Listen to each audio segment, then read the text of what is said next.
کر سکے. یہی وجہ ہے قیامت کے دن اللہ اس انسان سے پوچھیں گے نا، یہ کام کیے تھے، یہ نافرمانی کی تھی، یہ میری حدوں کو توڑا تھا. اب انسان مکر جائے گا، دیکھے گا کہ آگے جہنم کے شعلے بھڑک رہے ہیں.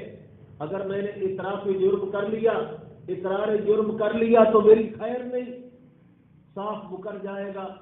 لیکن میرے رب نے کہا دنیا میں میری قدرت پر یقین نہیں آیا تھا، آج تو کم از کم یقین کر لے. الیوم نختم علی افواہہم، زبان پہ اللہ مہر لگا دیں گے، زبان سیل ہو جائے گی، زبان بند ہو جائے گی. اللہ ہاتھوں کو بلوائیں گے، اپنی قدرت کا اظہار کریں گے. بولو کس کس کی چوری کی تھی، کس کس کا مال اٹھایا تھا. آنکھوں کو اللہ بلوائیں گے، بولو کہاں کہاں غلط نظر کی تھی، کہاں کہاں بد نظری کا ارتکاب کیا تھا، جن کو دیکھنا تیرے لیے جائز نہیں تھا اور کوئی نہیں تیری اس نظر کو دیکھ رہا تھا، لیکن میں اللہ کی نظر سے تو کوئی پوشیدہ نہیں ہے. جتنا چھپ چھپ کے تو نے گندی نظر اختیار کی، میں اللہ کی نظر سے وہ چیز غافل نہیں، وہ چیز پوشیدہ اور مخفی نہیں. کان بول کے کہیں گے، اللہ کی قدرت کا اظہار کریں گے اور بولیں گے فلاں فلاں جگہ پر غلط باتیں ہم نے سنی تھی، راگ رنگ اور گیت ہم نے سنے تھے، تیری اور تیرے نبی کی نافرمانی اس نے ہم سے کروائی تھی. اللہ تعالیٰ اس وقت کہیں گے اب میری قدرت کا یقین آ گیا.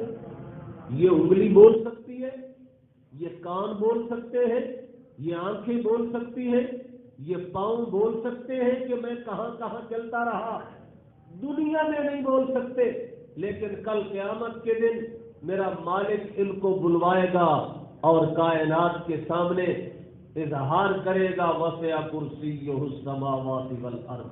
کائنات میں قدرت چلتی ہے تو صرف اللہ جل جلالہ کی چلتی ہے.